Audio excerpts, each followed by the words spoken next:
All right, ladies and gentlemen, hey, you're watching Sports Talk with B. Watson.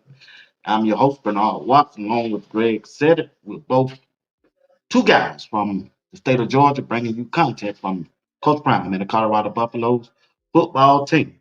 We want to thank everybody for tuning in tonight. If you don't mind, smash that like button, subscribe to both channels if you haven't.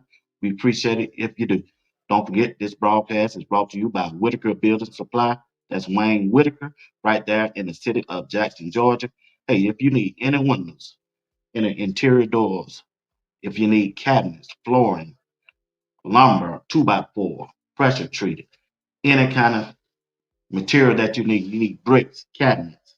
They got it all. Electrical. Need a hammer, nails. I'm telling you, my boy Wayne Whitaker got it all. Want to thank them for being a sponsor. And if you don't mind, hey, just get my contact. Contact 770-775-2028. All right? All right. Hey, let's get this show on the road. Let's see. Let me get out of here. It's the hard part. That transition. But hey, we in the building. We in the building. What's going on? Y'all doing all right today? Hey, hope y'all have had a tremendous day today. And don't forget, if you want that Colorado shirt, go over there on my YouTube page, go in the community section, click on that link. It'll give you all the information that you need. I'm telling you. And don't forget to put that code in there. Be wise. Give you 15% off. That's Christy Roberts. All right? All right. Hey, that's enough of me talking. Let's bring up the man of the hour. Big time.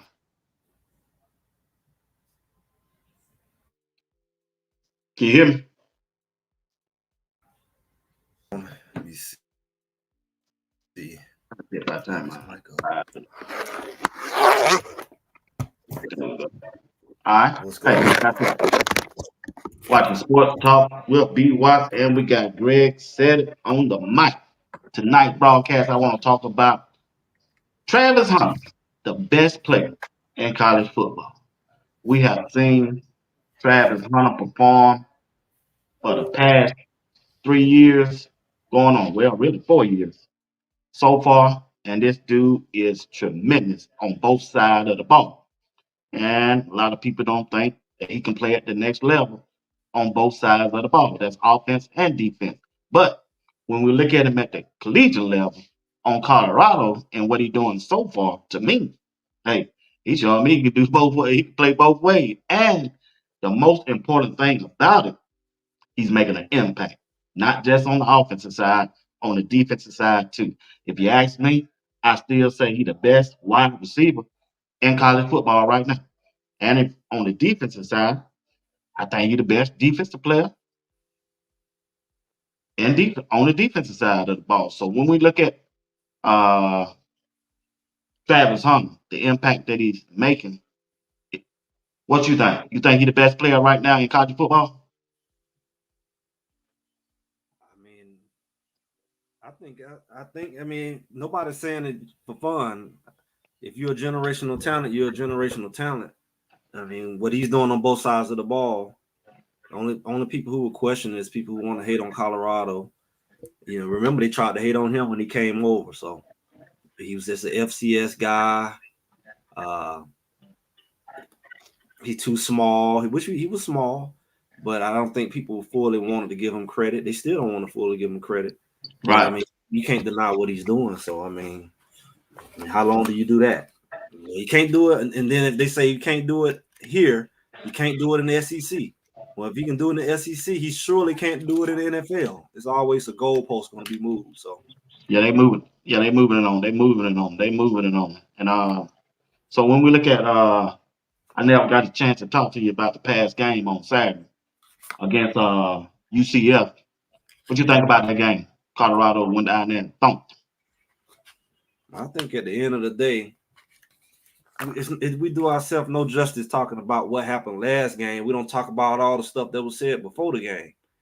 When you look at all the people who pretty much swore Colorado was just guaranteed to lose, and you look at I know I was down there locally. It was just an arrogance about it. Like, Colorado, they come from Colorado, they're going to get cramps. They can't keep up with our speed. Everybody in our backfield running 4.3.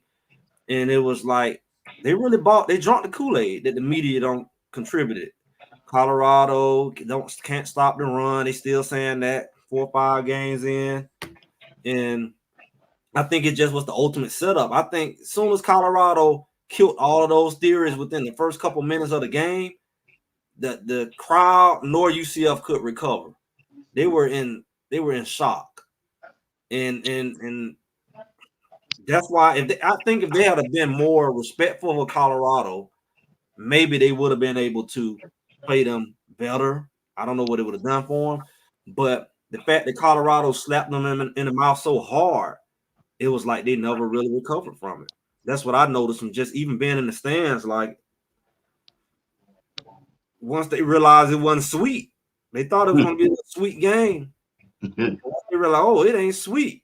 Everything that we thought they couldn't do, they're doing. Oh my goodness, we can't go back to the drawing boards now. It's too late. And from that point, Colorado just pounced on them. And it's like getting in a fight with somebody, and they hit you one good time. Oh, I didn't know they can hit that hard.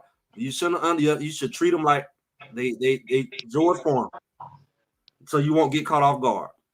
And I think that's what happened from beginning to end.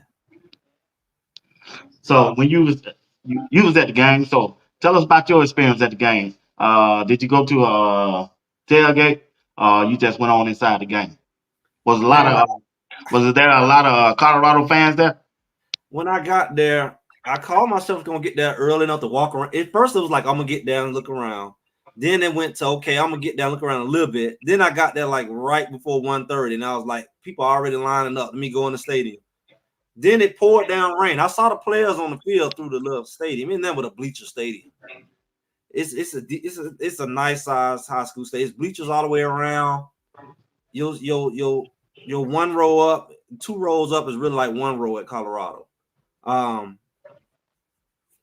They call it a bouncy house because it bounced because it's bleachers, on like steel beams. But we Okay. stood outside. It poured down raining.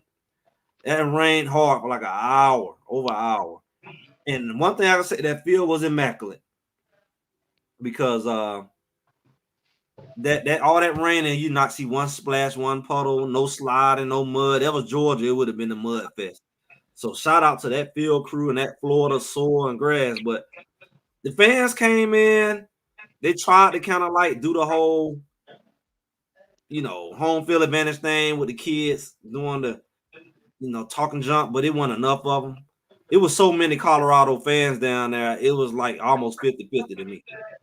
For Oh every yeah. person from UCF, you saw it was the same color, so you really got to pay attention to the emblem. But Okay. every person you see, UCF, CU, UCF, Buff. It was in all colors, shapes, and sizes and ages. It's interesting. Colorado fan base isn't interesting. It was interesting because it wasn't a home game for UCF by any means. Right. I mean, the crowd, like even when you sit in your session, you sitting by a whole bunch of CU people, even though you don't CU side, they never really had a home field advantage. They tried to amp themselves up before the game, but once that game started and they thought it was gonna be sweet, they saw real quick, oh, this is about to be a problem. They couldn't. I don't think they ever really stopped Colorado from moving the ball outside Right. that session. Aside the first series, that about it. Yeah, That was it there. I So knew he was in trouble. yeah. So when we look at the defensive side of the ball, I know that I'm talking about Trav still. When we look at the defensive side of the ball, to see it on TV, Hill Green, Bentley, Cameron, Young Craig, Block Bully, do they move fast as they move on TV in person? And are they really physical when you look at them in person like they is on TV? I mean, I think TV is a better view. You really want to enjoy a game, Right. it's TV. You I get always have to. replays, like they weren't showing no replays. Like you got always got the best seat. If you in the middle or towards the end, they go down the other end, you looking at their back. You Right. don't get shots like TV. TV is just better. Far as you really want to see what's going on. I can't see who making a tackle sometimes because it's moving so quick. But Hill Green is a grown. We knew that when he came. See, people don't Right. know what we talked about. We know Hill Green, it was the boy from Tennessee. The boy from Tennessee went somewhere else. Hill Green came. Hill Green looked like a dog. He like a grown man. People forget. He big as any running back. He already like 6'2", 230. Remember, we talked about that. So it's not Right. gonna be too many running backs, especially at the college level, bigger than him. Or quarterbacks. That's why he was able to thump that quarterback. Hill Right. Green walking around there like a transformer out there amongst, he's walking around and it's like he just big, Even when he was sitting next to Colorado, he just big. And Block Bully just was a bully. I mean, they could have called his name every play. Like it was calling his name every play in the game. It was like Block Bully, it could not move him. 2-3 people could not move him at all. Right. And guess what? They're not gonna be able to do it next game either. Because I'm looking at the style of play. It's like a combination of this game and North Dakota State, which I was surprised. I was just looking at a little Cheryl C clip that coached at North Dakota, and one of their linemen came from North Dakota State. So they got some North Dakota State in them. But how they blocking, their blocking schemes remind you a lot. Like these pulling, you remember how we talked about they be trying to pull Shadozi gonna wear them out. How they be trying to pull them guards and do all that. They're not gonna be able to do that with our line because it's gonna be too much traction in the backfield. You leave him, he coming right behind you. He gonna clog it up. That's why they need to put Brewer in there when they do that. Well, Buell was in there, and Buell gets so low. Buell he line up low and he stay low. Yeah. He crab crawling in the backfield. He just is a clogger. Now Barnes is a big old giant, but he stands straight up. He stands straight up. Always hitting people in the face mask and stuff. And like if Barnes learn how to stay low like Buell, yeah, first round, he will. But he got at least 3 more. He got 2 or 3 more years, so I think they'll get that. He got to get his leg. He got to learn how to stay low. Yeah. But he can knock some passes down, though. He can knock some passes down. Yeah. He a big boy, man. I like him in that middle, along with Block Bully. Yeah, I love that combination. But when you look at I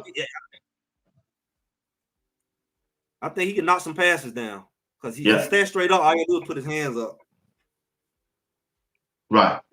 So when you look at Travis, when he made that interception, were you looking at that play while you were there, see how it was going to develop before it happened? They was in the cover too, right? In the zone, and he was kind of like it. Probably was a combination type coverage, honestly, because I don't think they just go to no pure nothing. Because they wasn't in man. They wasn't in man. I know that. No. And he kind of just sat back, released the man, and said, "I know he ain't finna throw the ball." And then he just dove and got it. And it's like the quarterback don't have the kind of arm, and Travis. Somebody hit him though. Somebody was hitting him. I think it was BJ Green. Possibly, but I'm saying like Travis was sitting there daring him to throw it. I know it. He was about 6 yards out from the wide receiver. I mean, the running back. He still throwing it out there. I said, "What that quarterback doing?" He was covering the flats, and he left him open, basically daring him to throw it. Because whether he picked it off or not, he was gonna break it up or something. Because he was sitting right that way. Right. He was sitting right that way. When we play Kansas State, right? That wheel route. We can't cover that wheel route for some reason. What's going on? When you was at the game, what do you see? He wide open. Bentley. When I looked at Bentley never looked at him. He never looked at him? He why you think he ran and then ran behind him? He was he didn't know. They said they told him. They said the coaches said they told him this what finna happen. And he still couldn't get there. It's like he was looking in the backfield and he's like, "Oh, coach told me this." Yeah. He was watching for the quarterback, and then by the time he realized, he's like, "Oh, shucks, the dude gone." Like he never covered him. He never tried to cover him. That's why he was trailing behind him. It was like he might as well not even been out there, man. Because the way he never covered him from his jump. He never intended to cover him. It's like, "Oh, shucks, let me run behind him," but the dude was already gone. And way faster. But my thing was The safeties was gone. I'm Nobody was just back. saying, what kind of defense they was They in? started Because running did them they off. have any wide receivers over there? They ran them off. Travis came from the other side, and you see, tried to run them Yeah, down. I thought Travis coming. Look, I'm trying to figure out. I got to go back and look at, did they have a wide receiver or somebody over that side? I know Somebody they over there had somebody on the ran other them off. side. Of course, they're gonna run them off. They're gonna like run to the other side of the field like a post. They ran to run that safety off, ran that corner and that safety off. Right. So Yeah. the only person end up over there is the linebacker, the Man. lone linebacker. It's the perfect call. Yeah. So they need to straighten that out, man. I'm tired of seeing that play. They look, But that's what happened when you in man. See, if you did that play like Travis would have been waiting over there. If you had right. a if you was in that kind of zone, he would release his man to the safety and he would have picked up that running back coming out the backfield. But because they was Right. in man, nobody over there but man. That's why that linebacker is in man. Typically, your linebacker on running back is all right. Now they can do that. Guess what? They're gonna try it with. You already know who they're gonna They try it gonna with. try it with Dylan Evans. Exactly. I mean, they ought to know that. That's why I Exactly. want Bentley out there on. I'm gonna see Webster out there on. Well, they ain't finna cover Dylan either. They gonna have Somebody got to cover it. Now, listen, to. if they fall out there in a man-to-man and they see Dylan Evans out there in the backfield, what you think they finna do? You What don't you think they talking gonna about? run that wheel route? They gonna try it. Well, who gonna match up with him? They gonna have to be in the right defensive scheme. Now, if they Because got three wide receivers or two wide whole receivers over linebacker there, 101 gonna cover him. I know that, but bro, you just can't keep getting beat with that same play. But that same play ain't happened but one time. That could be the game changer. It's a game changer. But my thing is the only way you gonna cover it is if you in some type of zone. Or else you gonna spend a linebacker They gonna don't put look good in 101 down zone. the field. Do they look good in zone? Do you see Travis pick it off? That's He's the only, always, like you said, that was only one time. yeah, but I mean that's the only way when you Dylan come in, you might want to be in zone. You might want to change the package. Hey, you got a super chat there from Miss D. God dog. Boy, at first I thought that thing said $499. It's $49. Man, my computer froze. I hear you talking and don't computer froze. I'm still looking at T Reese. Yeah, you got a super chat there.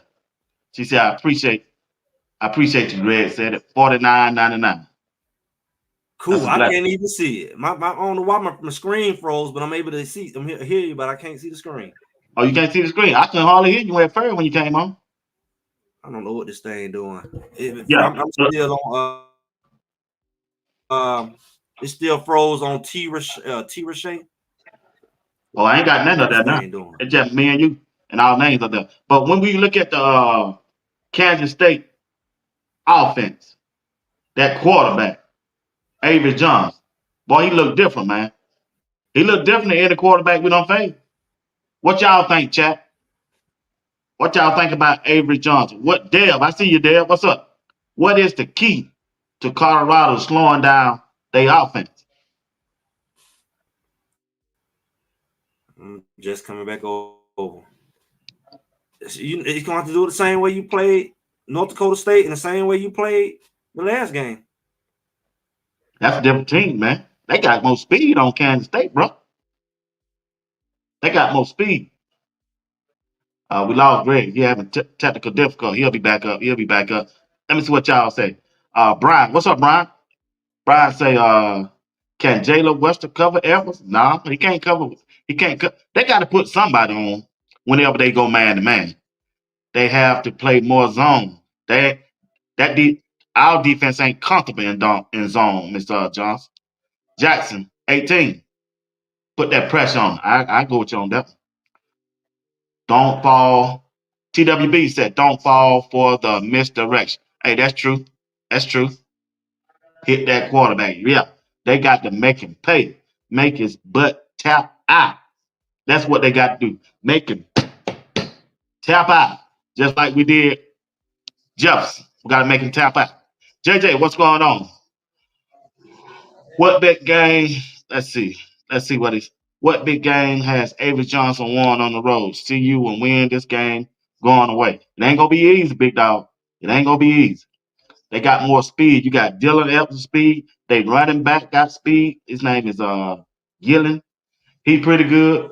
I think Gillen probably the best running back we gonna face. Then you got Dylan Evans. Got to worry about his speed.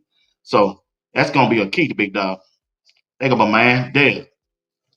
Same as last week, but the difference is to contain the outside. True. It's gonna be crucial. It's gonna be imperative. Man, it's gonna be, yeah. They got to contain that outside. I think Sam did a good job.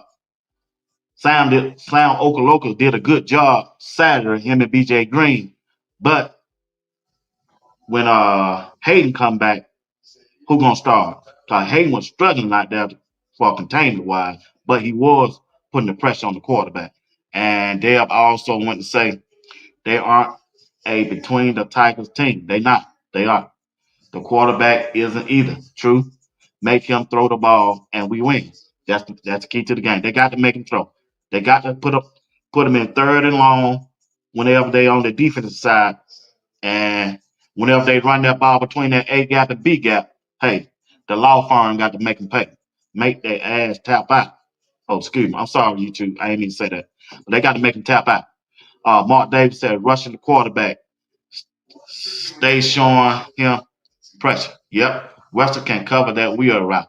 I don't know about that. If Dylan Evans out there, he ain't gonna be able to cover. He ain't gonna be able to cover that, Mr. Franco. Johnson is fast. He is. You have to get to the fastest player. You got to get the fastest player to cover him. Yeah. But it's gonna be different when they go man to man. Cause we stay in the man to man coverage most of the time. Brian says, how about Isaiah Hodge covers Elvis? Uh who you gonna take out the field? You gotta take somebody out the field when you do that. We need more speed. I agree with you on that. Contain him, put him under arrest, and he will likely make a bad decision when he has to be hit hard when he runs. Yeah, they got to hit that quarterback hard. You're right. You're right on that. Rodney Jefferson, what's up, dog? If Colorado start playing more zone defense, they will get more turnovers. I like them in that man to man. The way they've been when they go to whenever they go to the zone on third down, they give up a big play too much to me. Miss D, Johnson is fast. He is real fast. TWB, once that quarterback get popped, it's a wrap. They got to pop him more than one time, big dog. Pop him more than one time. Rodney Jones, what's going on? You new to me. You new to me. Hit that like button, subscribe to the channel. Defense gets 3 and out. They got to. They got to. That's the key of the game. I'm telling you, our defense is a show all by itself, y'all. They are. I'd rather watch them play defense than offense this year. TR said, K-State quarterback, shut down his running, make him treat you passing. He is not consistent. He is not consistent, accurate. Make him throw and he will make. Same thing Dale say. And I agree with y'all. Winston said, let Cam be the spy. Let him put a hit on him.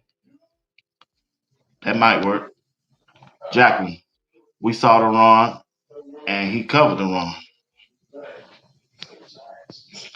He started covering the run and he was truck. Yeah, make him bow down. You're right.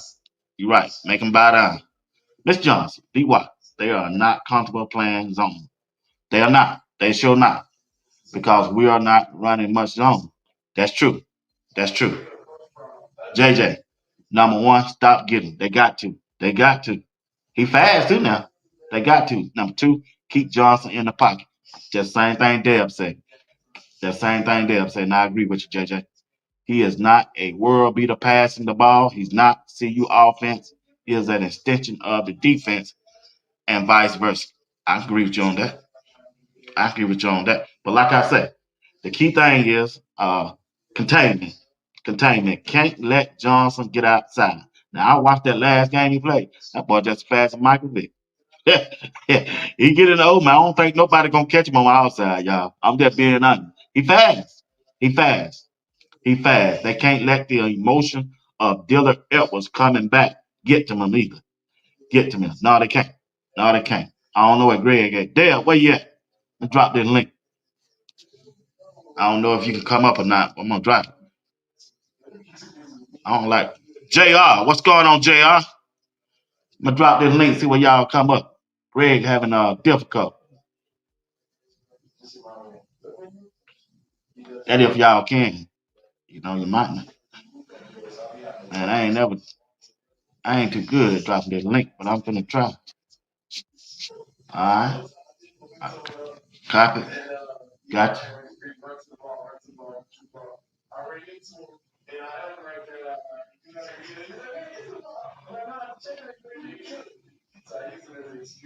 Man, hold on. Y'all hold on a second. I'm gonna figure this thing out. Y'all hold tight. Don't go nowhere. Don't go nowhere. Don't y'all go nowhere. Hang tight. Hang tight. Let me figure this thing out.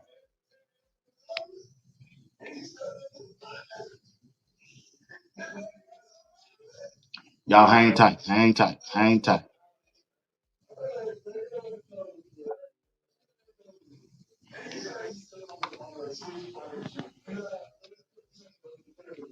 Alright. There. JR. Box. Where y'all at? One of y'all come up with me. The Greg gets situated. He have technical difficulty. But like I said, hey, I'm telling y'all, it's gonna be a good game now. It's gonna be a good game, and it's gonna be, I think, nerves and excitement will affect Dylan more than it will see you. You might have a good point there. You might get a good point, but still, that team got more than Dylan. They got more than Dylan now. They got more than Dylan else. You gotta look at them now. I looked at them. I don't think.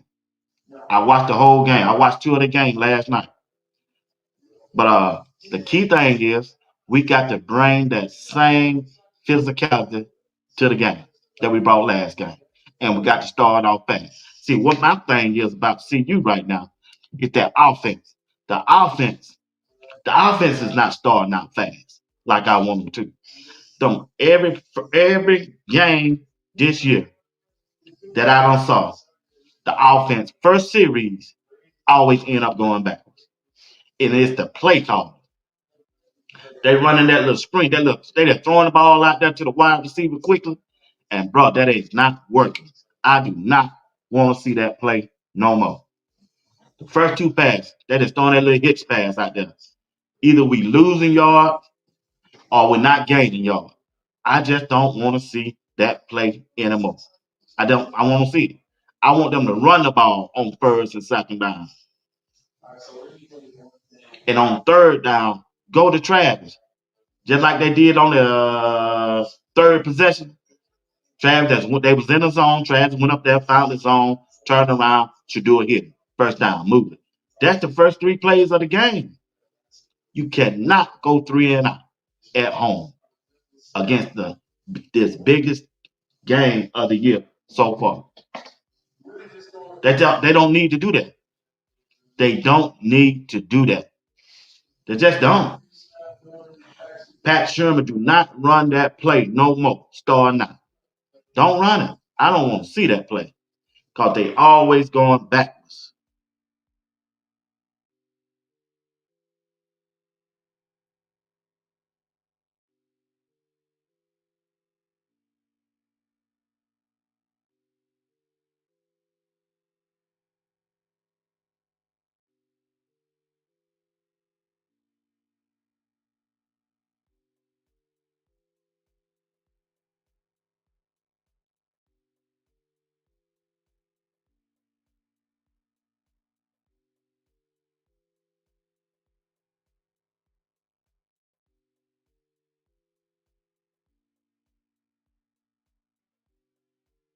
Play every game, starting the game off. Or they going to Draylon Miller starting off, and they ain't getting no yard. They need to run the ball. Use those running backs. Use those running backs. I keep freezing up too. I don't know what's going on this internet, y'all. I don't know what's going on this internet. My dog, what's going on? JR, what's up, man? B Watts, what's happening, sir? Nothing much, man. Appreciate you for helping me out tonight, man. Appreciate you. But Oh, no problem, man. yes, sir. I want to welcome JR Boston to the show, y'all.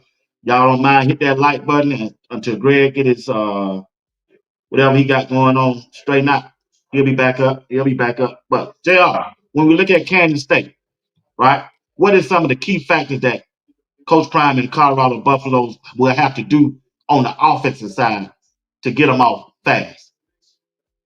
I would say to start off on the offensive side of the ball, establishing the run. That's key. Yeah, Kansas State is considered, more of a finesse team. Although their running back is very good, but their defense is more of a finesse style defense. They don't do anything that's overly impressive. Kansas State on defense. Kind of a middle of the pack Big 12 defensive team.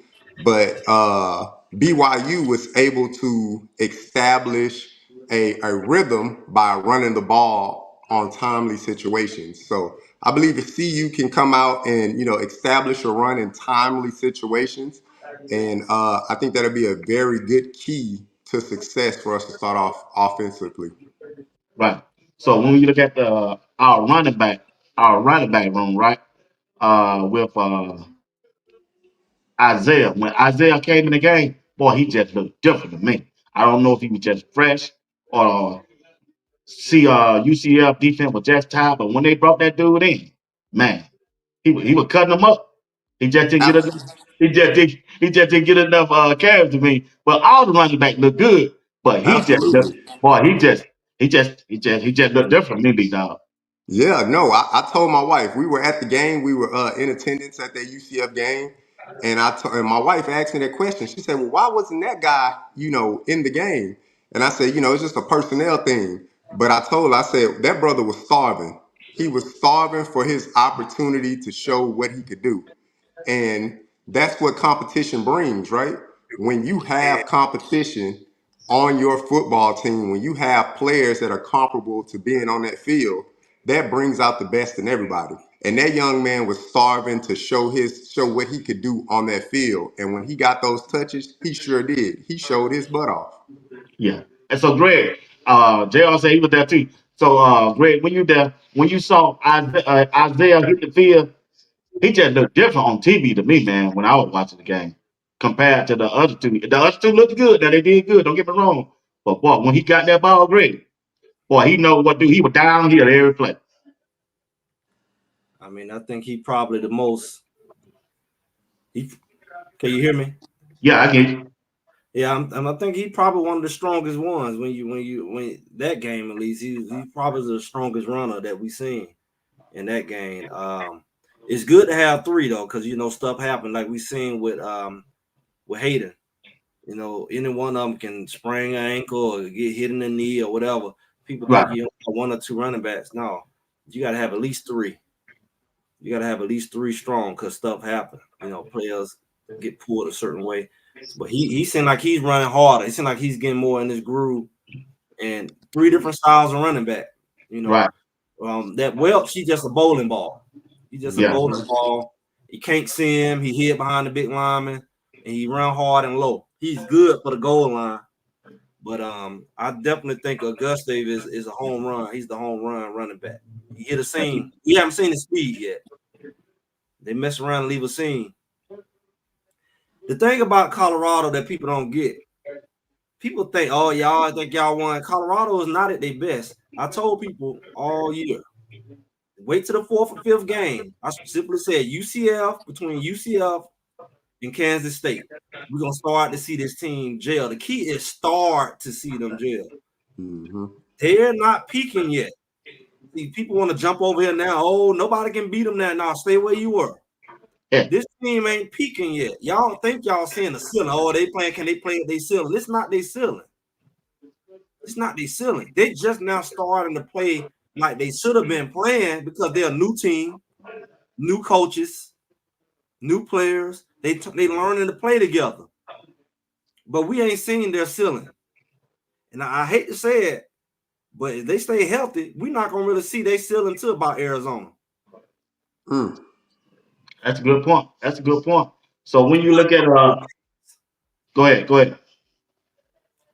Yeah, about I don't know the schedule, but I'm thinking like about a couple more games, and it's gonna be on a team that we need them to peak at because that's when people start going down, like a Texas Tech, Kansas. You know, typically people they playing good, they start playing down, and they can slip up. But Colorado's gonna still be on the incline. Mm. They can. That's a good point. They can. I see Yep. that. I see that. So Jr. The play us should do it this year compared to last year. What what have you seen out of him so far this year? Oh man, I mean, he looks amazing. The things that we know about Shador, right? The poise, the accuracy. But what I'm more impressed by is the leadership that he is showing.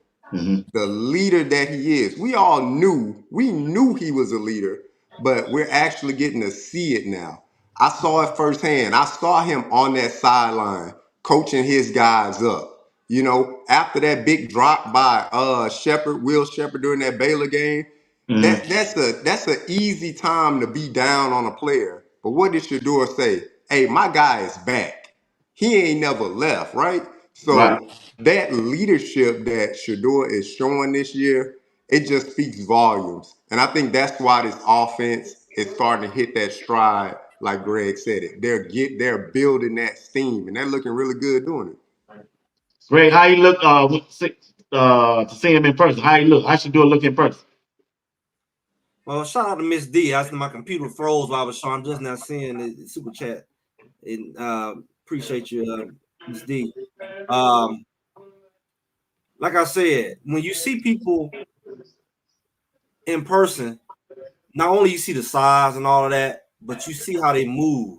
Right. Colorado got pros on their team, and they look like Mhm. pros. Travis Hunter looked like he out there with little boys, like he playing with little brothers. Like how he just moving around, like them catches he was making, is like it wasn't no competition. Shador float the way he threw that ball up the Will Shepherd out of his hand. I was like, he knew that was going in his zone. It never was a doubt. He let that thing float way. Everybody was like in awe.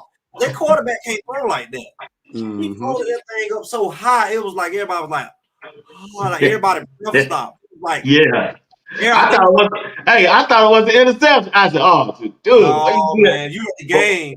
It was like he threw it in the perfect spot. One thing about Shador, when he throw it, he has a tendency to throw it in the perfect spot. Like when LeJounte caught that ball at Baylor, that was the perfect spot.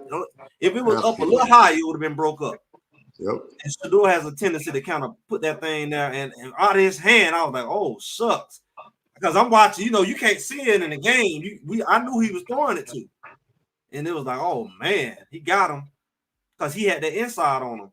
And it's like when you look at those boys like in person, you seeing pros playing amateurs. That's what you get a Mhm. feeling of. Before the game even started, like when you look at Hill Green out there, he look like a grown man playing with some little kids. Mhm. Really?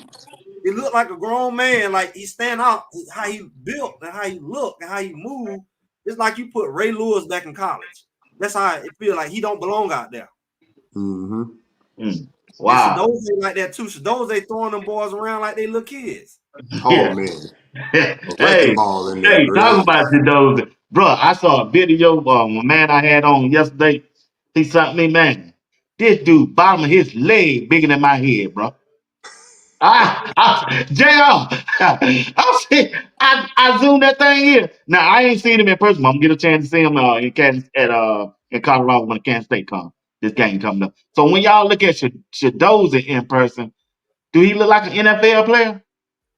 Oh, he's He's not a foul. college. He's not built like a college student. He's Yeah. short, but he's so big. He look like Yeah. Tasmanian Devil. You know how Tasmanian Devil that big bat. Yeah. Yeah. That's what he look like in the middle. It's just chaotic in the middle. They can't move him. So it's like Yep. all kinds of like, and it's like, and Kansas State gonna have the same problem. I Kansas. That's what I was saying before I froze. Kansas State line, they got a little line and they inexperienced. That's what the documentary was saying. It was inexperienced. They lost a lot of guys last year. Mm. That's not. This was he's a veteran lineman. You're not going to bring no young bucks in there who a center 287, 290 and block him. Not gonna happen. So JR, how he look to you? Oh man. You know how you see those bodybuilders, right? And they got that build where their arms just kind of stick out to the side. They can't even put their Yeah. arms down because the trap's so big and and everything like that. Shoulders so wide. That's how he look out there, man. Just like Greg said, a man amongst boys, man. He was handling his business in that interior defensive line. And the way he slammed that one running back down to the Oh yeah. ground, man, when he just Yeah. kind of caught him and just that guy wasn't going anywhere, man. So it was amazing to see, man. It was to see it in person. If you haven't been to a Colorado game in person, please go out there, support Coach Prime, support Colorado. While those amazing players are still there, to see it in person because it's something to be of awe for sure. Wow. So, Greg, you hit on a while ago about Travis Hunter in person.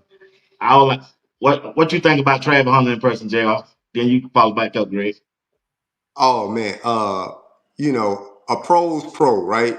A lot of talk this weekend about NFL players coming out and saying what he can't do and what they think he should play.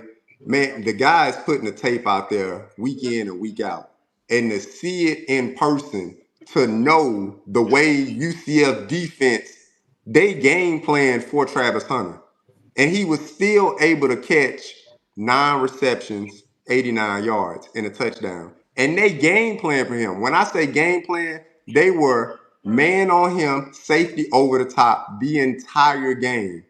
And when I say Travis was always open. 7-Eleven, he was always open. Shador could have threw 25 targets to Travis Hunter, and he probably would have caught all 25 of them. He's that talented of a young man.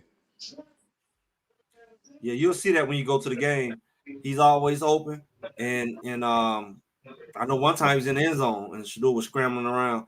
But I got to think about it. It reminds me about 4 years ago when Travis Hunter was in high school, when everybody finally caught on to him. And I watched him in his senior year. He went up here to Collins Hill, and he looking a lot like how dominant he was his senior year in high school. Is like the whole football team can cover him and he get open and run past everybody. That's what he looking like this year. Like, let me tell you something about Travis. Travis not a dummy. He like a 4.0 student. So you see that in how he play the game. He's a lot smarter. That's why he able to predict plays and pick them off. But I'm gonna tell you something about Travis. A lot of people ain't caught on to. Travis is not slow. He tell everybody he's slow. I'm slow. I'm slow. When Travis go to combine, don't be surprised that he run up a 4.3. He's not just quick. And see, he Oh, went to team training. Look how fast when he catch the ball, he squirt past everybody like they standing still. He did it last year. When he catch the ball, it's like he make his first move before they even blink, and he running through them like he on the whole like he got like a time traveler. Like he's not slow at all. no, he's not slow. I You like know the what way I'm he saying? be. Like he's definitely in the low 4.4s or high 4.3s. And he put on like I can't run, but when he get out on the field, he running past him. Look how he ran. He almost ran that running back down. I know Yep. from all the The way from running the other back supposed to be a side. Yeah, 4.3 ball, right? Yep. right, He ran him down. He don't. How many people we don't see him run down with a 10-yard head start this year? right. Yep. So that's what people got to realize. He's not slow. He just nah, you'll be a fool. They can't cover him because he's actually fast. So when you look at the quarterback for Kansas State, what y'all think about him? I'm telling you now, I watched both of them games last night, y'all. He way better than KJ Jefferson, man. Oh He's yeah. gonna be a challenge, man. I'm serious. If they can't keep containment, bro, Let me tell you something. You speaking as if they like BYU shut him down. yeah. So we need to watch that film. Tulane gave him the business. Tulane gave the game to Kansas State. They was in field goal position with a few minutes left, and the quarterback doing all that stuff and holding the ball instead of throwing it away or taking the sack, and he knocked the ball out of his hand. Hmm. That's how they beat Tulane. Yeah, I Tulane saw is that. over. I saw. Yeah, I saw it. I saw Get it. what? Get what? Tulane quarterback can throw the ball. They couldn't do nothing with him. And he wasn't no Shador. They couldn't do nothing with him. They couldn't do nothing with him. And Tulane had the game won. And he set up there trying to do all that stuff. He was already in field goal position. And he gave that ball back to them, and that's how they won. And they took the ball. I think it was like they scored. They picked the ball up and took it all the way down. So we don't act like nobody ain't stopped these boys. Colorado can stop these boys playing the same way they play UCF, gap control. You can't run where you ain't got a gap to run in. How you You're gonna right. run? You run up the back of Shadoze? You're right. Let me tell Yeah. you something about this quarterback. He's thin as nails. Yeah. The way they was popping this quarterback, let him pop this one like that. Yeah. Yep. Let Hill Green get a hold to him and see how much running he gonna be doing. He ain't been hit like that. Right. I agree with you. Yeah. He He's only a sure has. sophomore. He's a sophomore. He played with Dylan Edwards. He fast though, Jr. He He, fast, but Florida had some fast guys too.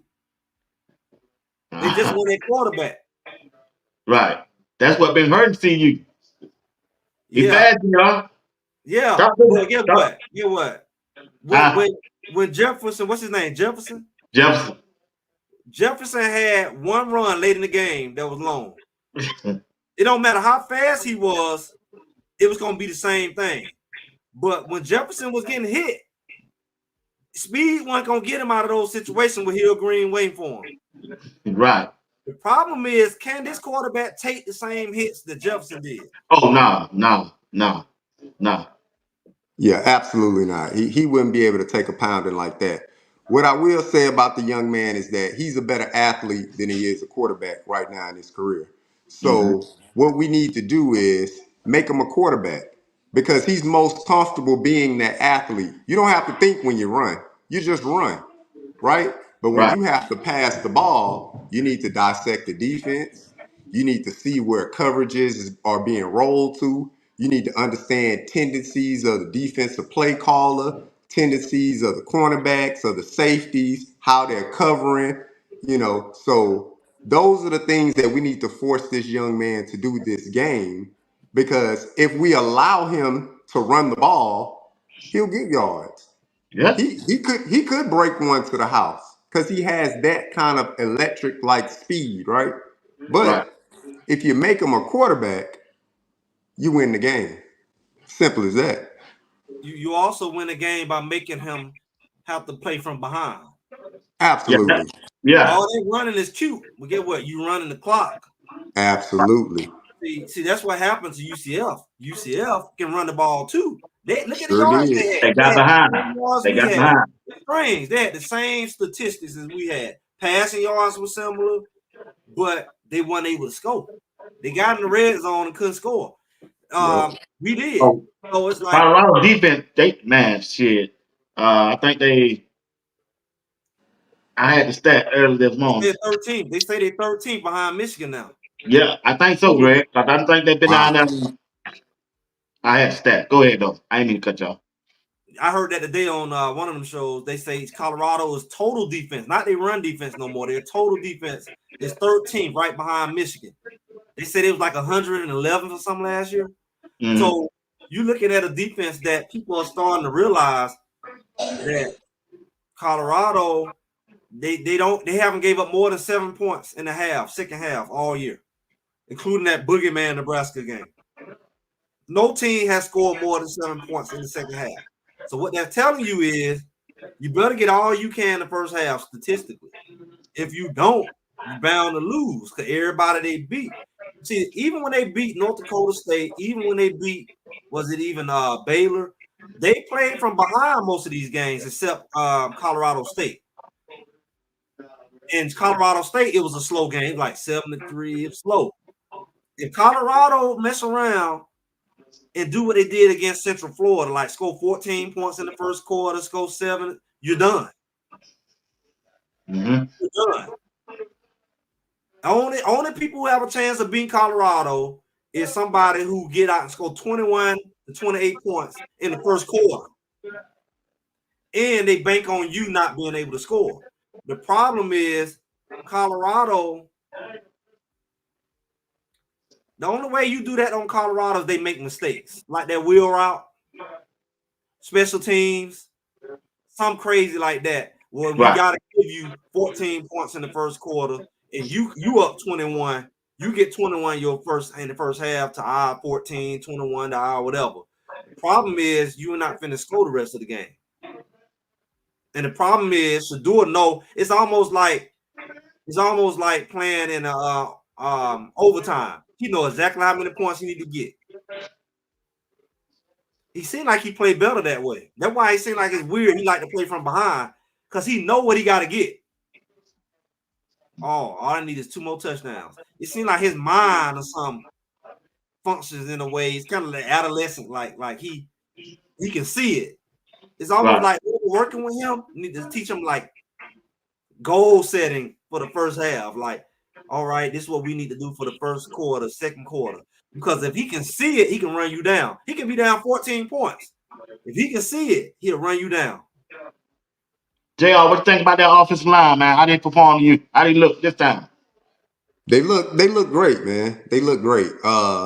I'm not gonna lie, that was a concern of mine. I was even speaking to fans and stands about it. Like, even though UCF to that point had only gotten 1 sack, but you are who you are, right? You are what you see every Saturday. So that was a concern. We came off of that Baylor game and they gave up 8 sacks. So I was like, Lord, what these boys gonna look like? If we could protect Shador, we all said if we could protect two, we could do some amazing things. And those young men, they played hard, they played disciplined, they played together. So the way they gelled and they fit during UCF, that that was something to be seen. And you need to keep that going. Whatever that looks like, unfortunately, guys are out to injury and things like that. But whatever that looks like, that cohesion that those 5 guys had right there, along with the young tight end, Oh Savell man, Smalls, small, yeah. along with Yeah. him, the way they utilized him on some of those blocking Like a schemes. fullback. They use him like a Exactly. fullback. It looked great, and it looked like Pat Shermer studied some of his predecessors from the NFL because I've seen the Saints do that same thing and run their tight end. They'll use what's the name, Tatum Hill, and he'll come in there and do a smash block or a wham block or something like that. And so it looked like Pat Shermer looked at some of his predecessors, some of his peers in the NFL, and was like, you know what? I could probably incorporate that into my scheme. We got the kind of players that can fit that. And that's what they did. It looked real good. The offensive line looked real good this game. Really good, really impressive. I'm gonna tell y'all what really is going on. Y'all want to know what's really going on? Last year, see, you play ball. They talk about Nick Saban, how he beat his players in all week. But last year, I noticed Coach Prime has a tendency to not let his players hit.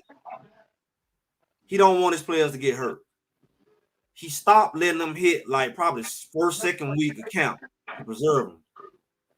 When he got to Baylor after that Nebraska, and leading up to Baylor, probably a little CSU, he made them start hitting at practice. Forget about it. Forget about it. You're going to hit. We want y'all to be more physical.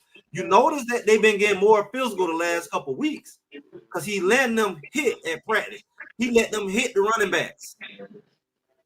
He let them hit the scout team running backs. They go full speed. So what we're seeing is that physically it's hard to like tackle well when you're doing two-hand touch at practice. You're playing 7-on-7, pulling flat, and they tackling like that. They not completing their tackles. And defense is more aggressive because he's letting them be more aggressive at practice, which means that offensive line is getting real reps now.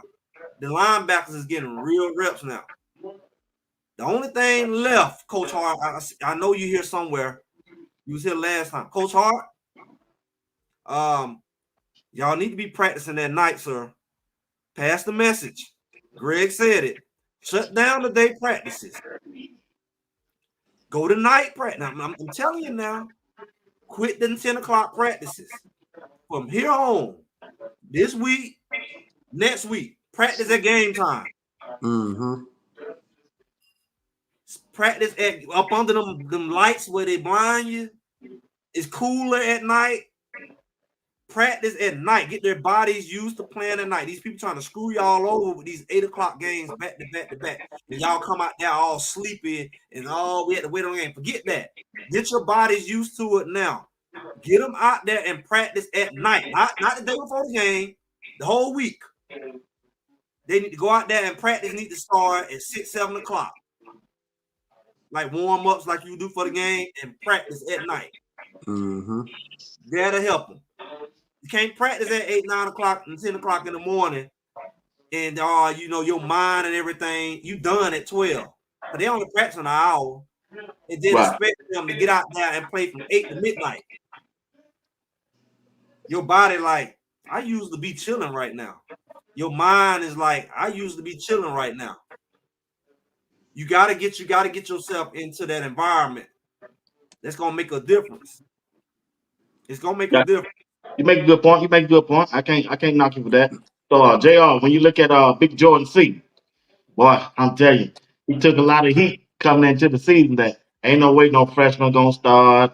He ain't gonna be that good. But we watched his journey through summer, spring, and fall, and the way he playing now, he might give up a hole every now and then. But you got to give it to him as a freshman. He holding his own on that offensive line. Absolutely. I mean, the young man, he looks truly amazing. Every bit of that 5-star plus rating across all these recruiting sites, he has been. Uh, and I honestly think he is the de facto leader on that offensive line. Yeah. You can see that young man inspiring his peers on that offensive line to say, "Come on, man, we got to do this." You see that in those well-off clips, in those reach the people clips, in those pregame show clips. That young man is a bona fide leader. He's a gentle giant, but when he get on that field in between those white lines, he know how to play some doggone football. So amazing young talent, and it's only up for him. He only gonna get better and better week in and week out. Good point. Good point. Great. When you look at him in person, how you look out there? Well, Big Seaton. Yeah. You know what I look at? I don't even see this year. I see like in a couple years, he gonna be a wildebeest out there. Like high school. He gonna be so much bigger and stronger than everybody. It's gonna be scary. Because you look at a guy who has that size and growing into it in his mind, like I'm this big, he's already like pro size. His mind got to go into it. Once he realizes how big and strong he is, it's gonna be scary. You're gonna start seeing flashes of it next year. But by the third year, he gonna be a guy who just manhandle people coming off the edge, like maul them, because he gonna have the skills and he gonna have the strength. Been in the weight room a couple more years, and his mind finally gonna realize I'm 330. Muscle. Yeah. He's not gonna run past me, and he gonna be upper class. So I think he gonna start to realize it. I think he's starting to realize he can play at this level. Because when you come in as a high school, you got to prove yourself, and you listen to all that talk. I think at some point he gonna realize, oh, I fit in out here. I can play out here, and again, that's gonna be part of that right there. They think we're gonna do this. These boys ain't woke up yet because they've been living up the bashing and the trashing. They're not gonna get cocky. They're gonna start to realize, oh, we really not as sorry as I started to let people almost trick me into believing that we only gonna win 5 games. And once they realize beat this team, they're gonna start to believe. So I don't even think they fully believe yet. Right now, they just tunnel vision. Right. Once they start believing, oh, we got a shot. We actually can win the conference. Because this Coach Prime ain't said, but he said. He said 1 at a time, get Miss Peggy to a bowl game. Then we go and focus on the conference. Right. That's what he was focused on from the jump. But he said their vision ain't big enough. So after they start winning, eventually they're gonna be able to look at him. He gonna be like, yeah, Yeah, and now y'all finally see because he couldn't tell them that in the first couple games. They didn't believe. Like you say, y'all don't believe. But I think that belief gonna kick in, and that incline gonna just keep going. We ain't even seen Colorado yet. Might have a point there, Greg. You might have a good point there. JR, when you look at Cameron Simeon Craig, the safety, the heartbeat for that defense. They say he's too small, too little. But Mm. boy, when he hit you, you feel it. So when y'all saw him in person, how did he play in person to y'all? How did he look on the field? Oh man, the word I can use for him is cerebral. The way he was out there lining his guys up, the way he diagnosed plays, the way he ran down people to make those tackles, cerebral. You know, a pro. People may not consider him a pro. He's a pro on that field. Uh, you said it. Rob Livingston said it. He the heartbeat of that team, not of just the defense of that team. When he speaks, those players listen because he's dialed in. He was cerebral out there on that field. He knew exactly what was going on, and he put himself in the situation or in the position to make plays time in and time again. He looked amazing out there. I look at you, Greg. Well, you got to think about it. This guy did this since his freshman year at Jackson State. Right. They call him the Honey Badger. He is the Honey Badger. The Honey Badger was small as he is. When you look at him next to Ed Reed in the picture, Ed Reed not that much bigger than him. You right. You They right. about the same height, same size. Sometimes you just play big. Ed Reed just played big. But you look at Ed Reed, he not, the height was the same. He probably had a little more muscle. Guess what? All these boys gonna put on more muscle when they get what they say, get them private chefs and all that.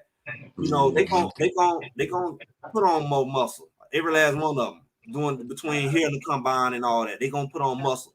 And once you do this for a living and you ain't going to class, you better be putting on muscle to protect yourself. So he gonna put on another 10, 15 pounds of muscle. The problem is with him, he is smart and he knows how to assimilate the play. So you're not really gonna have an advantage on him because he gonna meet you in the gap before you get ahead of steam. Yeah. Yeah. Mhm. That's what he Yeah. do. He come Yeah. up before he let you come up, and he pop you, pop, Yeah. and that's what he do. And he coming at a full speed. He's Yeah. banking on him getting his speed up before you get your Before you speed. get yours up. Yep. Exactly. That's what he Exactly, do. Greg. You know, I say, is he a linebacker? Because he was up in the linebacker box because he know I can't let these boys get their speed up. I'm gonna hit them before they hit me. And he had like 15 tackles that game. He had like Yep. 5 of the 7 tackles. And it's like that's how he play. He plays smart. And that's a dangerous guy. That's the guy who will make you fumble Yeah. Yep. because he coming up full speed before you get your speed up. You trying Right. to read blocks, he coming in like a missile. Bam! Because you trying to tip, trying to read the block, and he don't see him come out of nowhere. And Shiloh play the same way. They really Same way. identical. Shiloh just a little bigger. Right. Yep. And Shiloh is a little he's a little nasty. Yeah, boy. Yeah, boy. Shiloh a Yeah. little He got the nasty. dog. It's exactly what he is. You're a little nasty. His dog He got got a that little dog nasty. in him. He got He hey trying to when he hit you, he can hurt you. hey, he tried to hurt you. Yeah, Check, I yeah. got a question right here for both of y'all. Starting off JR. What impact does the recent red shirt have on the linebacker room for the remainder of the season? You know, I would say it gives those guys different looks, right? It gives that first team offense different looks because people got to understand those guys redshirted, so that means they're not playing in the games, but they can still practice with the team. They still lifting. They still in film study. So they're being utilized to help the team get better overall. So they'll be at practice on the second team, on the scout team, playing positions that our future opponents will be in so they can emulate certain styles and help our offense get better. So they're helping the team get better and they're helping themselves. They're preserving their extra year eligibility to give themselves the best opportunity to fulfill their dreams of being pros. Good You, take. you sound like a good politician. Let me translate what he really meant. Hey, yeah, you get. Hey, you. That was Hey, like that was the clean version. You finna get the dirty okay. version. Let me translate that. Good they left. Great. Get nasty one time in this thing, Jr. Look, he said that right. He was like, Hey, I don't heard you on the others platform to get nasty now. what he really meant was good they gone. Great. Success. Let Like me tell you why. I knew he was gonna say it, Let me tell you why. but It's why? a linebacker's dream. Because now we just got our newest member to the law firm. We got Wester, Bentley, Hillgreen, and Associates. All right. Because they was only holding him back. Yep. Because JB trying to be nice to him, you patting Trevor Wood trying to get his reps in. You only holding back the number one linebacker in the portal on the choke leash. You got him on a chain. The number one linebacker, highest rated linebacker in the portal, can't play because he waiting behind JB and Trevor Woods. Now y'all don't release the dog. And we don't know what Chainsaw gonna do. He might maul somebody. The big boy. You just unleashed the depth. You just unleashed our strongest linebackers who was playing behind the nice political ones. We got Wester now. You see, he come in, pop the quarterback, knock the ball out. So he got in the game. Yep. Fresh. That's the kind of playmaking. And once his confidence get up, I'm gonna tell you, he on the same level as the other two linebackers. Everybody's about, not Bentley. Oh, yeah. Yeah, he is. Linebacker. He sure is. Like a figure skate. He finesse. He go up on the lineman. He shoot gaps. He can run with the running backs. He's a perfect running back for a K-State. I mean, linebacker for a K-State because he can go get the quarterback. Right. So that guy was kind of stuck behind Trevor Woods, and his reps was lower. Now we gonna see the real linebackers come out, and I'm ready to see what Chainsaw can do. You even saw Big Gant got in there. Yep. He what Big Gant was last year when he a 4-3 linebacker. Yep. Yeah. So maybe Big Gant was a safety. Maybe he can cover Dylan Edwards. He ran a 4-3. He ran a 4-3 before he was hurt. He was the fastest linebacker last year. He was. He still is the fastest linebacker. He was hurt. He was hurt. Oh yeah. He came in. Oh yeah, yeah. I saw him in the drill they did the other day. Yeah, he was from Florida State. He was the I seen him in the drill. They put the fastest Coach Prime said who the fastest linebacker. They said they pushing Gant out there. He went out there. They all pushed him out there. They sure did. Gant was the real safety that kind of linebacker before Trevor Woods. Mm-hmm. So we got a linebacker that can run.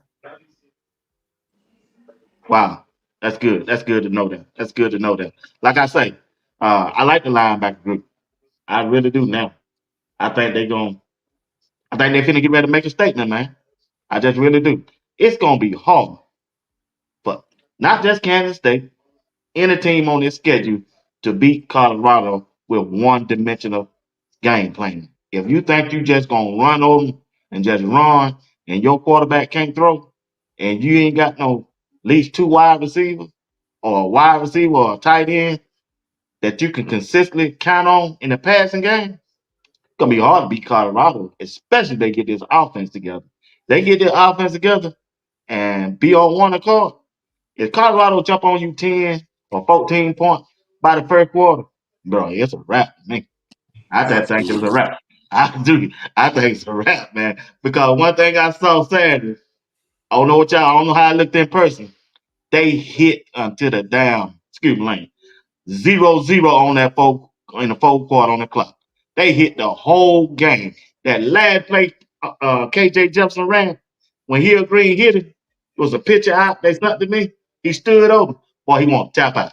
He got up, but he fell. He laid back down. He said, man. And the next play they called for him, see, he started handing that ball off. He said, man. What you call checked out? He checked his own self out. That running back. The number 13. Yeah. He checked his own self out. He said, he ran toward the sideline. Go ahead, get me out of there. They made him tap out, man. And every time they show that, every time they show they sideline, you see that medical tent going up. I said, boy, I'm serious, JR. You saw the medical tent going up, boy. I said, it must be some hard hitting out there, man. So Listen again. when you look at the job, Coach Hart, I gotta get my boy Greg and I call him out. You know he be watching. I gotta give my boy Coach Hart. Coach Hart done took he take a beat when it comes to coaching and linebacker coach, but the the job that he don't do it this year, I think is just tremendous, man. Y'all get what y'all think about Coach Hart? How he have moved this year to y'all for us coaching wise, coaching up that linebacker group. Look, what I'll say is, man, last year I was very critical of Coach Hart. Yeah. Very, very critical. You could probably find some old videos of me not saying that he needs to lose his job, but just saying, hey, he got to coach better. Right. But he's done a tremendous job, man. And knowing your strengths and your weaknesses as a coach, as a mentor, like that's what it's about when you in this arena of building young men. So he's done a phenomenal job getting the personnel that we need on the field to win these games. Everybody was calling for it. Well, we got Nakai Hill Green. He coming in.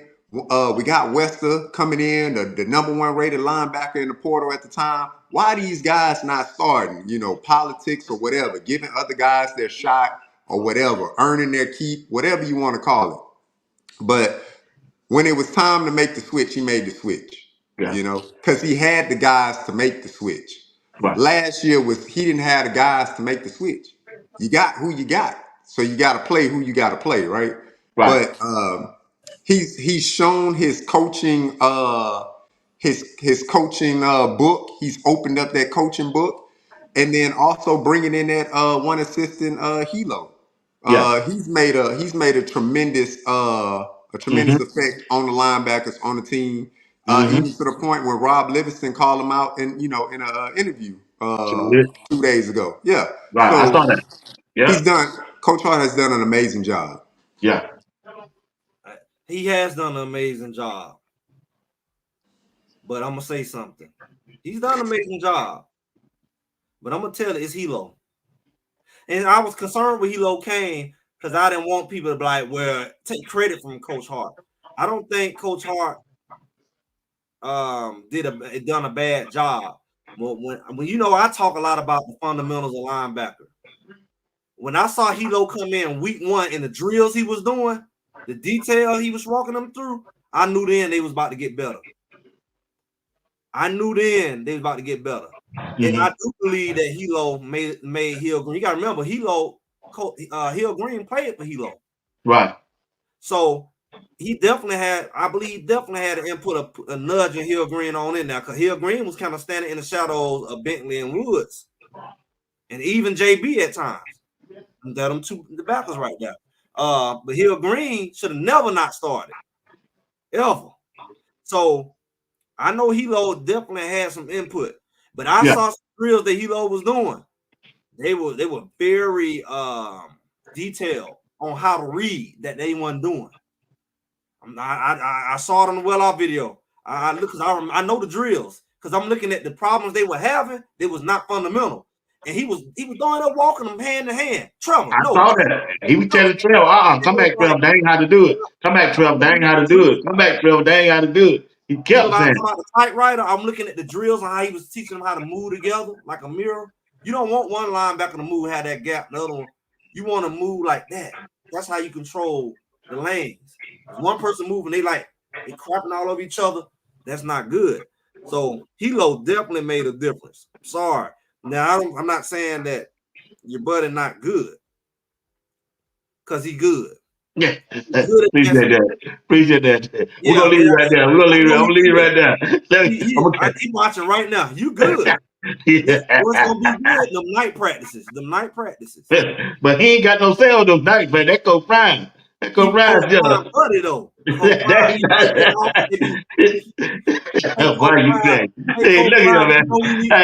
Hey, guys, time out, man. Let me finish my joke. No. Hey, Coach Prime, we need to practice. Oh, Now, come on, man. Come on, Greg. Greg talking about.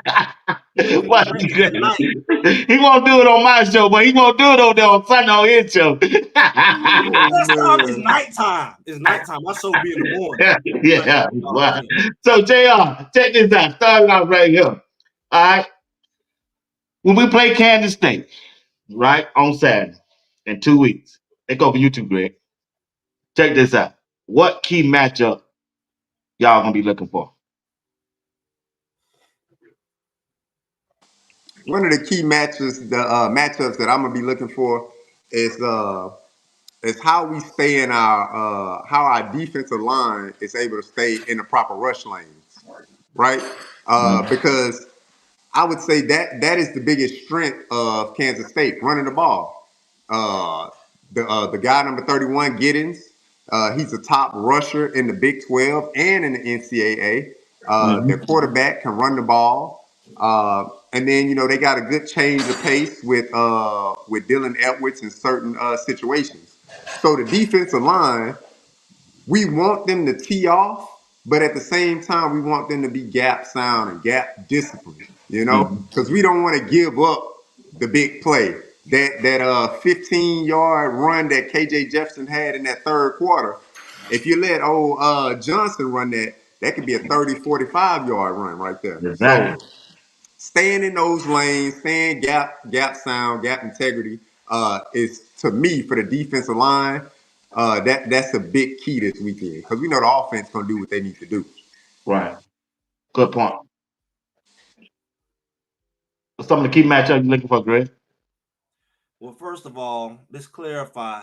They don't practice at night. If you actually pay attention, they only practice at night the day before the game when they have a night game. All right. They don't practice throughout the week at night. All right. Let's clarify that. Second, let me get your answer. Greg, they have practice at night earlier in the season. At least one time I've seen them. You talking about when they did scrimmage, right? That was practice Greg at not night, letting it Greg. go. He said, "Y'all better No, practice I'm just, that." I'm, I'm just, I'm just letting people know. They practice at night when they have a night game, but it's only like that day before the game or something like that. When they, getting ready. But the matchups is like we already said, it's gonna be in the trenches Right. because you don't want to open up when your boy Barnes got in there one time. You know, he stood up one time and got turned out the hole, right? You know, and And the key is to maintain your gap and all like Shadoze, your inner Shadoze. Don't get cute and try to go around. You Right. know, maintain your assignment, and them ends better maintain. I'm gonna tell you, this boy, I mentioned it in maybe the chat or something we had. This boy don't want to run up the middle. He want to get outside. Oh yeah. Right. So Right. don't lose containment. Don't lose containment being cute because he wants to hit the sideline. He don't want to go up in there with Hill Green. He want to go out there Mhm. with Travis Hunter. Right. So you just got to maintain your assignment. And I just think about our receivers on their DBs. I told you what Tulane did to them. I didn't watch BYU. Um, I think that we get up on them like we did the last game, 14, 21-7. Teams gonna start to realize they're gonna start hyperventilating. They're gonna go in panic mode because they're gonna realize that's done. They're gonna have to start mentally realizing that I think we can solidify this week. Jump out on Kansas State and keep them down, and teams gonna realize, oh, we better not get behind. That's gonna become the rhetoric that teams gonna say. Don't get behind Colorado because you ain't gonna score in the second half. And if they don't get the points they feel in the first half, they're gonna panic. And Right. that's what they're gonna have to do. Yeah. That's a good point. I agree with you 100% on that. Now, when we looked at that pass game, two key plays in that game that I think had a big impact on the way it turned out. When she do throw that interception in the first quarter, we turned around our defensive back, Preston Hodge, intercepted in the end zone. That was another key play. And that field goal before halftime, you got to call Coach Prime last year, he would have went for it. But this time, they kicked the field goal, took the points, and they went up by, I think, two scores, two or three scores. Might have been three scores. I forgot what the score was. But that was a key because they knew, Coach Prime knew they were going to have the ball coming out. at halftime first in the third quarter. So when you look at those kind of coaching decisions from Coach Prime, I think it was huge, JR. Absolutely. You hear coaches talk about it all the time. Hey, we need to win the last 4 minutes, the last 2 minutes of a quarter, and that's what they did. I specifically remember telling my wife and a UCF fan, I was like, "Man, we gonna win the last 4 minutes of this quarter. Mhm. We are going to win the last 4 minutes of this quarter." And each quarter they did that against UCF. They literally won the last 4 minutes of each quarter against UCF. And that's a testament to the growth of Coach Prime, right? That's things that we didn't necessarily see last year. Uh, we saw some of it at Jackson State. If you follow Coach Prime from Jackson State, but most of the time at Jackson State, he was out to such of a ginormous lead in some of these games. Mistakes could happen, but you don't really pay attention to those mistakes because the team is up by so much. And I Yeah. think it was a little bit magnified last year because last year offensive line play, they played behind a lot. They couldn't get in a rhythm. So you look to the coach to make those decisions. It's kind of like, well, I mean, we just got to play through it, guys. But what I saw against UCF, I saw a well-rounded attack by the coaching staff, and that was led by Coach Prime. They Mhm. won the last 4 minutes of each quarter against UCF, and it showed. I mean, you look at the score, 48 points hung on them. What in the bounce house, right? That Right. bounce house wasn't bouncing mid third quarter. It was empty. They were It great was a too. CU Yeah. home game then. Yeah. What you think about Coach Prime coaching Greg in that game? Well, I mean, what we're starting to see, not only the players starting to jail, the coaches starting to jail. See, Right. at one point, we was telling people about this ability to have all these NFL analysts, but we also got to see that you got men and egos, and like like we talked about with Coach Hart and Hilo, they with time they gonna gel as well. Like, what's your strength? What's your weakness? Our communication style. We comfortable talking to each other versus hey, hey, how you doing? Yeah. Until we close, and when we close, we can communicate. So when you seeing not only the players was down there for 4 days together bonding, what you think the coaches was doing? See, the Right. coaches get the bond, and when you bond with the coach, you ain't walking on eggshells when you know you need to say something to him, but you can't because you don't want to rub him the wrong way. You taking stuff the wrong way because you don't really know him. And it's like all these different things. The coach is gonna, and once we have that advantage, let me tell you why our advantage is this week from UCL. Some miraculous way, we both got a bye week the same week. I've never seen that before. Right. Same week, so nobody got the advantage. But guess who got the advantage?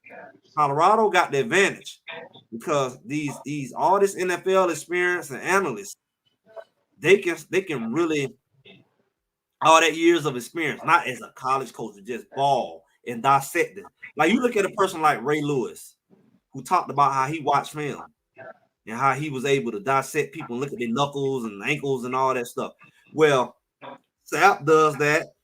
Coach Prime, he told Travis Hunter what to watch out for.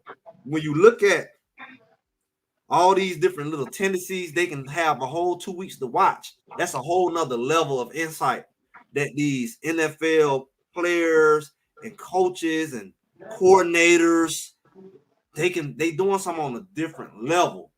And that I think that's why I think they're looking so different. I mean, when you look at the jumps they've made from week to week, like nobody's pointing out all this vanilla play call and nobody talking about it. Like the last few weeks, we've been seeing some plays and designs since CSU. Like, what is that?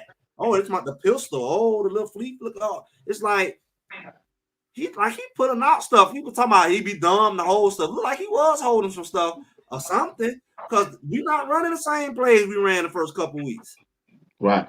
He's using motion. He's using the tight ends, like you said.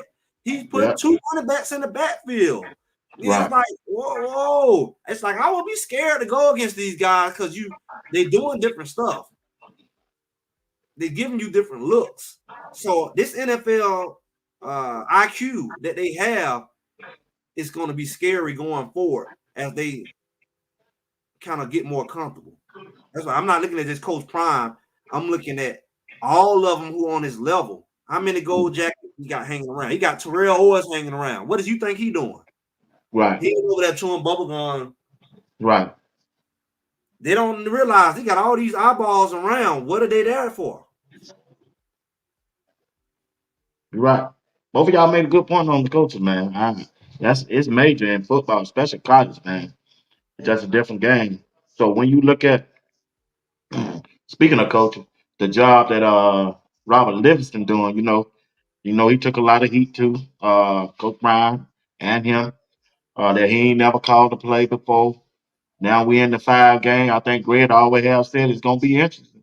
Gonna be interesting when you see everybody on that line and don't and you thinking they rush and they drop back by 5. What you gonna be saying then? And then when you look at the development of the players, Sam Okoloko looked it real good on TV Saturday. Oh Now, yeah. I'm gonna give y'all 2 questions. How did Sam look and what y'all think about the defense coordinator? Go ahead, JR. I'll start with Sam Okunlola first. Uh Man, the guy looked every bit of what we thought he would look like coming from Pittsburgh, right? He looked Mm, explosive off that end, the way he was crashing in, the way they had the game plan to force KJ Jefferson to his non-dominant throwing side. Like that was built in, and you can tell. Because when Sam was in there, when Arden Walker was in there, they mm. crashed hard on that side to They did? get KJ Jefferson uncomfortable in that pocket and make him roll out towards his non-dominant throwing arm. That's coaching. Yeah. That's Right. Rob Livingston. Right. That's Coach Sapp. That's Coach Lewis. That's the coaching and the innovation, the intuitiveness that's needed for these young men to thrive out there on the field. And then for them to take that concept and apply it in between the white lines, it was great to see. They looked strong. They looked sound. They understood what was going on, and they knew their keys. And they went out there, and those players, Sam Okunlola, he executed very well. Rob Livingston got tore up during the summer. We had nothing else to talk about. Who is this guy? You're We right. never heard of this guy. We want Zim. We want Ray Lewis. We wanted everybody but Robert Livingston. Right. So Robert Livingston has come in and he's been innovative. He's been he's been collaborative with the coaches on the staff. He said it himself. Coach Prime has said it himself. And so that's what it's about. Greg said it, coming together. They gelling together. Those 4 days, men talking to men, how we need to communicate, how we need to express our feelings, because it's for the betterment of the team, man. That's what it's about. Mhm. And so Rob Livingston's coming in and he's breathing a fresh air into that defense. Look, I ain't got no playbook. Tell me what you do well, and I'll put you in position to make you look like a star. And that's what he's doing. Good point. Well, I'm gonna tell you, Coach Prime, he only a Hall of Famer. That's it. I mean, he's just a Hall of Famer. He just a Hall of Famer. He ain't like nothing big. Him, Coach Sapp, they just Hall of Famers, like like everybody else. They just kind of just stumbled in there and became like the greatest ever in their positions. Like, so they don't really know football like that, but they got a gold jacket. So, he don't know how to assess players, even though he was on like NFL Network and stuff. He don't know how to like pick players or coaches. He just kind of like any, meeny, miny, you know, clearly, Well, you but crazy, that's what? what they act like. They act like he just like paper, scissors, rock. You know how he was on the airplane? Paper, scissors, Livingston. Paper, scissors, And treat him like a little kid, Dick Dog. right? He just dumb as a rock. He don't know nothing about football. He just a dumb jock who just got a gold jacket one day, put a patch on it. I mean, that's what you got. He chose his staff. He chose his players. He told y'all last year there's gonna be 7 more dogs, and they were dumb enough to think they know better than him. Somehow, this Hall of Famer is just the dumbest person all of a sudden because he's a football coach. He didn't know how many players he needed to have a winning team. He don't been on 2 Super Bowl winning teams, but he don't know what it takes to put a winning team together because he didn't coach a little college football.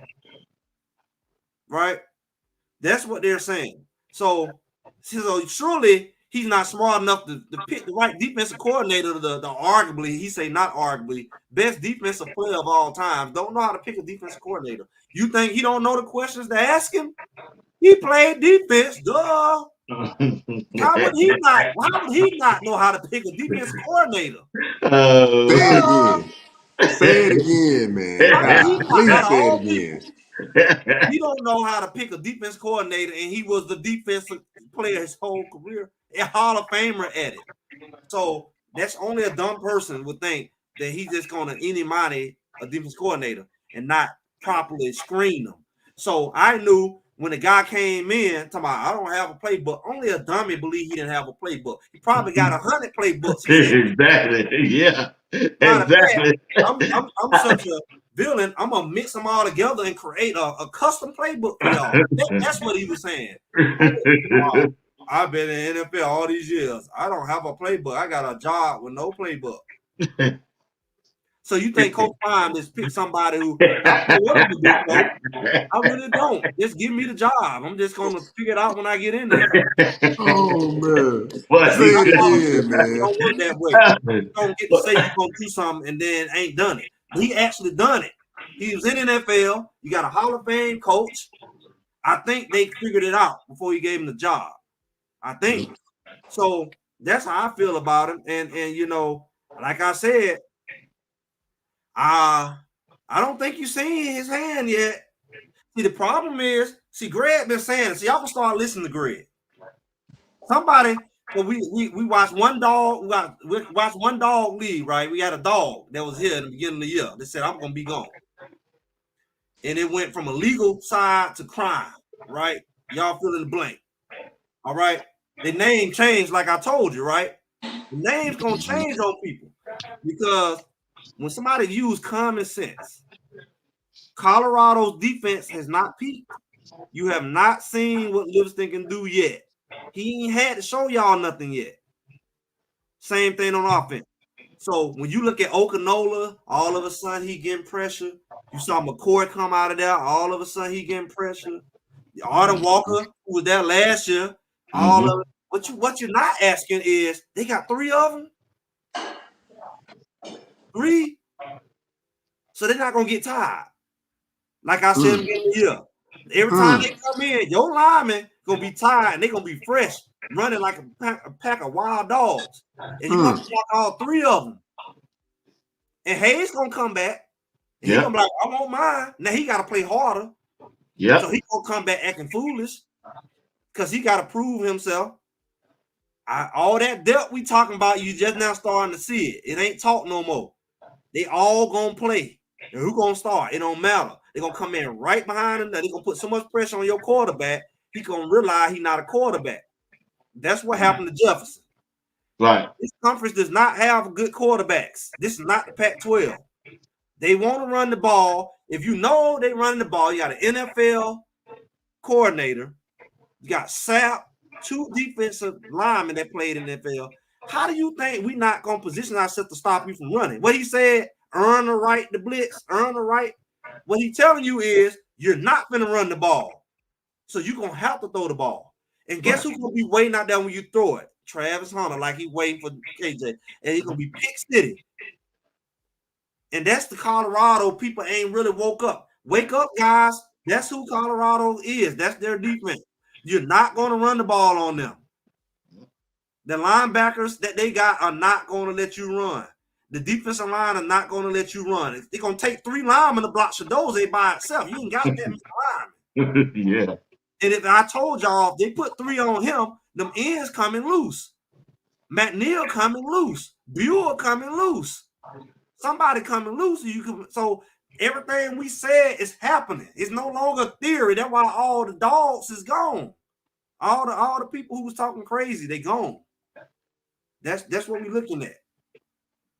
Oh man, that was a good take, y'all, man. JR, I appreciate you tonight, man. I really do, man. Coming in and helping while Greg got his technology right. And ever since Greg been back, boy, he been smoking. He been smoking. He been smoking. Coach Hart, it wasn't me now. Remember, yeah, always Greg every I time. know they saying we practice all day before the game, but we need to throw 2, 3 more in at night. How you Greg? Hey man, we want to thank everybody that tuned in and rock with us tonight, man. I appreciate each and one of y'all. Y'all don't mind smash that like button, subscribe to my channel, and also Greg said the channel. We want to thank JR for joining us tonight. We don't want him to be a stranger. Whenever he feel like he want to come up, all he got to do is just let us know. We'll let him come up. It don't matter what night it is, Sunday, Thursday, Tuesday. JR, you welcome, man, to the show. I be checking you out on. I think I seen you on Raw the Man Media. I used to see you on that, but you do a good job. I like the commentary. I always rock with Greg. Greg, one of my dogs.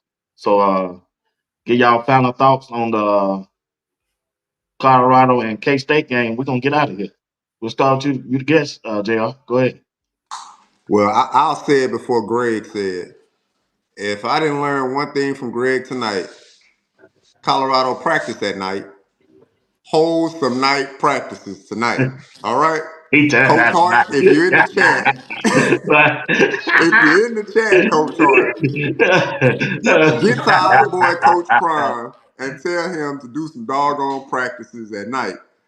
B Watts, man, I really appreciate it, man. I enjoy watching multiple shows throughout the week, man. I always chime in whenever I had a time to. So salute to you, man. I love the channel. I love the positivity and the direction that your channel goes. Greg, also to you, man. I catch a lot of your stuff on replays, Greg, because I'm at work. So I'm working when your stuff is on, Greg. So I catch a lot of your stuff for replay. I listen to it as I'm going about my day. But thank you for allowing me on the platform, B Watts. I definitely won't be a stranger, man. I definitely reach out to you when there's availability. But if you ever need a pinch hit, I'm around, man, and I love to come up on your show. I really appreciate it. So thank you. yeah, appreciate you. All right, Greg, talk to me, brother. Talk to us. This is just nighttime Greg. You know, that's why I say it's a difference between the day. Yeah, It's yeah, nighttime Greg. I see. No, look like you want you do it This on the only time I get to come on at night. Right? Sunday night. So, you know, Coach Hart, you gotta forgive me because I'm not an enemy. I'm a friend. I like jokes just like you. You tell jokes, it's jokes, you know, but Yeah, y'all hey, I told you was a good guy, bro. yeah, he asked was I good? He asked was Yeah, I good? he just told us to lighten up a little bit. Lighten up a little bit. That's Hey all. man, everybody know these jokes. We not Colorado haters. These are jokes. Y'all tell jokes on each other. We part of the team. We jokes. Everybody can't be too serious. But we here to see y'all win. Don't get it twisted. We the only ones who been with y'all while everybody else was jumping and popping around. You We right was here. about that. All right. And what we said is true. So take it for what it is. Truth. We want to see y'all win. We're gonna be out there at K-State. Don't treat us like strangers when we come out there. Everybody know we've been with y'all the whole time. We don't fought more clowns off of y'all and haters than anybody. So we want to see a good show. Kansas State. We chose the right game. We're gonna be out there in the flush. In the flush. All right. So we're gonna talk more about this. We got a whole nother week. We ain't gonna get too deep, but Oh yeah. we're gonna be Oh yeah. talking about it. Make sure y'all like, share, subscribe. Greg said it. I told y'all this is a long season right here. We only halfway there, something like that. So hey. Yeah. Going fast. You said it's gonna go by fast, and it sure has. All right, guys. Hey, once again, thank y'all, man. Y'all be blessed. Enjoy your family, man. Hope you and your family be blessed. Everybody in the chat also. And if you're tuning in, once again, go over there on Greg said it. Hit like, share, and subscribe if y'all don't mind. And I'll be back tomorrow night. Tomorrow night at 8 p.m. Eastern Time. What that? Colorado. That's right. That's right. That's right. See you, baby. Hey, I found me I ain't hard to find. I ain't hard to find. But appreciate it, guys. Y'all have a good night. May God continue to bless each and one of y'all, especially to you all and your families as well. Good night. Thank you. Greg put on the show. Ooh, nighttime, nighttime. Go ahead and do your thing, big dog. Y'all by yourself. Hey, Night. Greg. Hey, appreciate it, big dog. We'll be talking, man. We'll be talking. All right. All right, brother. Yeah, great, man. Great, yeah, man. Oh, what? That what is something else. That dude great. Want to thank JR tonight, man. I appreciate it, man. Good people, y'all. Good people.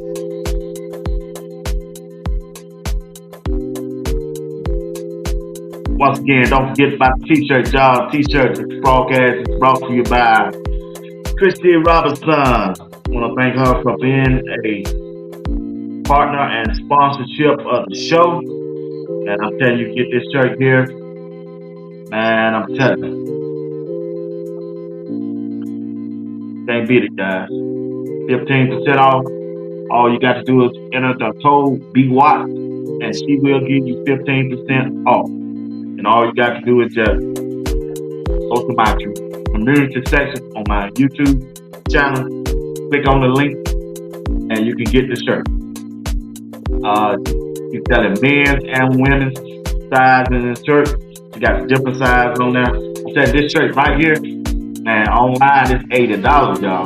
But you can get this shirt from Christian Robinson with this 15% off BWATT, $25 to $30. And shipping is added in that price. And also, it'll take you 2 to 3 days to get it. Doesn't matter what city or state you're in. Alright? Alright. Hey, I appreciate y'all for rocking with your boy. Once again, I'll be back tomorrow night at 9 p.m. Eastern Time. Gonna be talking about Coach Harper and that linebacker group. Hill Green, Bentley, Webster, Johnny Chainsaw Chain, D. Grant, Coach Harper, and that linebacker group. You don't want to miss that. Danger zone. Stay out of the danger zone. So if you don't stay out of that danger zone, they're going to make you tap out. They're going to make you tap out. Danger zone. Remember that. Danger zone. Thank y'all. And y'all have a good night. Appreciate it.